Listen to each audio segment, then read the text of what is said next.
Warga di dekat lokasi galian proyek pembangunan Jembatan Musi 4 di Jalan Ki Gede Ing Suro, Lorong Kelurahan 32 Ilir, Kecamatan Ilir Barat 2, Palembang, dihebohkan dengan penemuan satu bahan peledak diduga jenis mortil. Bom jenis mortil ini ditemukan warga bernama Pepen, warga Lorong Nur RT 05 RW 02 Kelurahan Ilir Barat 2 yang juga pekerja di proyek pembangunan Musi 4.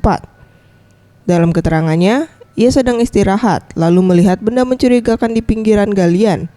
Setelah diamati, benda tersebut ternyata bom jenis mortin. Benda ini sempat mengeluarkan bunyi sehingga diletakkan kembali ke TKP. Aku tadi pas gawe mau rumah, aku nih lewat, ada cagak ulen. Aku tadi nak ngambil cagak itu, rupanya ada yang mortir tadi. Iya. Terus? Oh, tahu itu mortir awalnya. Tahu dah itu. Aku tadi ku tekan bocahnya tadi. Iya. Ini udah tuh Rasa. Iya. Cap gas itu berbunyi. Benda yang diduga mortil berdiameter 9 cm, berat 2,9 kg, panjang 30 cm. Kondisi baik, selanjutnya akan dianalisa di Makobrimob Polda Sumsel. Hal ini disampaikan pihak Gegana Polda Sumsel. Mortir diameter 9 cm, berat 2,9 kg, panjang 30 cm, kondisi baik.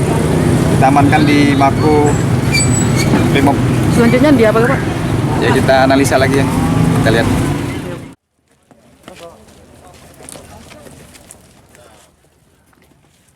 Mega Dwi Handayani, Seption Rizky, Sriwijaya TV.